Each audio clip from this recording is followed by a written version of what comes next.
ಬೆಂಗಳೂರಿನಲ್ಲಿ ಕಾರಿನ ಗಾಜನ್ನ ಒಡೆದು ಕಳ್ಳತನ ಎಸಗಿರುವಂತಹ ಘಟನೆ ಇಂದಿರಾನಗರದಲ್ಲಿ ನಡೆದಿದೆ. ಇಂದಿರಾನಗರದಲ್ಲಿ ಕಾರನ್ನ ಪಾರ್ಕಿಂಗ್ ಮಾಡಿದಂತಹ ಸಂದರ್ಭದಲ್ಲಿ ಗಾಜನ್ನ ಒಡೆದು ಕಳ್ಳತನ ಮಾಡಲಾಗಿದೆ. ಲ್ಯಾಪ್ಟಾಪ್ ಬೆಲೆ ಬಾಳುವಂತಹ ವಸ್ತುವನ್ನ ಗ್ಯಾಂಗ್ ಕದಿತಾ ಇತ್ತು. ಸದ್ಯಕ್ಕೆ 4 ಆರೋಪಿಗಳನ್ನ ಈ ವಿಚಾರಕ್ಕೆ ಸಂಬಂಧಪಟ್ಟಂತೆ ಬಂಧಿಸಲಾಗಿದೆ. ಕಳೆದ ಗುರುವಾರ ಇಂದಿರಾನಗರದಲ್ಲಿ ಕಳ್ಳತನವನ್ನ ಈ ಗ್ಯಾಂಗ್ ಮಾಡಿದ್ದು ಪೊಲೀಸರ ತನಿಖೆಯಲ್ಲಿ ದೃಢವಾಗಿತ್ತು. ಸಿಸಿಟಿವಿ ದೃಶ್ಯಾವಳಿಗಳನ್ನು ಆಧರಿಸಿ ಕಳ್ಳರ ಜಾಡನ್ನ ಬೆನ್ನು ಹತ್ತಿದ ಪೊಲೀಸರಿಗೆ 4 ಜನ ತಗಲಾಕೊಂಡಿದ್ದಾರೆ. ಮತ್ತು ಕಾರಲ್ಲಿ ಪದೇ ಪದೇ ಅಪಾರ ಪ್ರಮಾಣದ ವಸ್ತುಗಳನ್ನು ಇಡೋದು, ಬೆಲೆ ಬಾಳೋ ವಸ್ತುಗಳನ್ನು ಇಡೋದು ಎಷ್ಟು ಅಪಾಯಕಾರಿ ಅನ್ನೋದನ್ನ ಈ ಘಟನೆ ಮತ್ತೊಮ್ಮೆ ಸಾಬೀತುಪಡಿಸ್ತಾ ಇದೆ. 4 ಜನರನ್ನ ಇದರಲ್ಲಿ ಹಿಡಿದ್ರು, ಬಟ್ ಬಹುತೇಕ ಸಂದರ್ಭದಲ್ಲಿ ಆಗೋದೇ ಇಲ್ಲ. ಕಳ್ಳತನ ಎಸಗ್ತಾ ಇರುವಂತಹ ದೃಶ್ಯ ಸ್ಥಳೀಯ ಸಿಸಿಟಿವಿಯಲ್ಲಿ ರೆಕಾರ್ಡ್ ಆಗಿತ್ತು.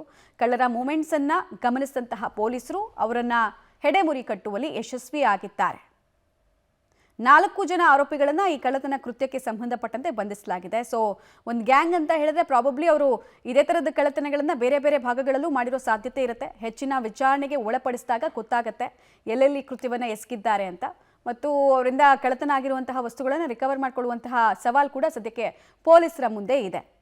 ಲ್ಯಾಪ್ಟಾಪ್ ಬೆಲೆ ಬಾಳುವ ವಸ್ತುವನ್ನ ಈ ಪ್ರಕರಣದಲ್ಲಿ ಕಳ್ಳರು ಕದ್ದಿದ್ರು. 4 ಜನ ಇಂದಿರಾನಗರ ಪೊಲೀಸರಿಂದ ಅವರೆಲ್ಲರನ್ನ ಕೂಡ ಅರೆಸ್ಟ್ ಮಾಡೋ ಕೆಲಸ ಆಗಿದೆ. ಪಾರ್ಕಿಂಗ್ ಮಾಡಿದ್ದ ಕಾರಿನ ಗಾಜನ್ನ ಒಡೆದು ಕಳ್ಳತನ ಮಾಡಿರೋದು. ಡೀಟೇಲ್ಸ್ ಕೊಡ್ತಾರೆ ನಾಗೇಶ್. ಈಗ ಕಳ್ಳತನ ಮಾಡಿದಂತಹ ಅಷ್ಟು ವಸ್ತುಗಳನ್ನ ರಿಕವರ್ ಮಾಡ್ಕೊಳ್ಳುವಲ್ಲಿ ಯಶಸ್ವಿ ಆಗಿದ್ದಾರೆ ಪೊಲೀಸರು. ಮತ್ತು ಈ 4 ಹಿನ್ನೆಲೆ ಬಗ್ಗೆ ಏನಿದೆ ಡೀಟೇಲ್ಸ್? ಕ್ರಿಮಿನಲ್ ಆಕ್ಟಿವಿಟೀಸ್ ನಲ್ಲಿ ಹಿಂದೆ ಭಾಗಿಯಾಗಿದ್ರಂತ?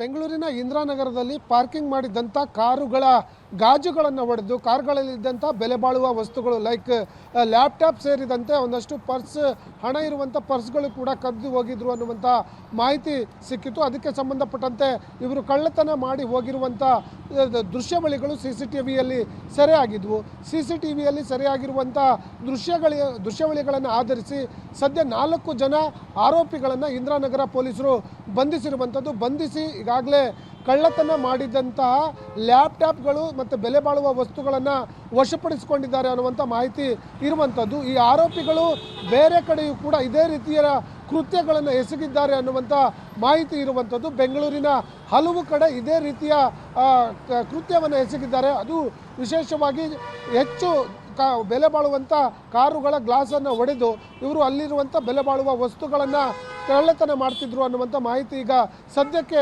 ಗೊತ್ತಾಗ್ತಿರುವಂಥದ್ದು. ಇದೇ ರೀತಿಯಾಗಿ ಬೆಂಗಳೂರಿನ ಯಾವ ಕಡೆ ಎಲ್ಲ ಕಳ್ಳತನವನ್ನು ಮಾಡಿದ್ದಾರೆ ಅನ್ನುವಂಥದ್ದು ಈಗ ತನಿಖೆಯಿಂದ ಬೆಳಕಿಗೆ ಬರಬೇಕು. ಮಮತಾ. ಆಲ್ ರೈಟ್, ಧನ್ಯವಾದ ನಾಗೇಶ್ ತಮ್ಮೆಲ್ಲ ಮಾಹಿತಿಗಾಗಿ.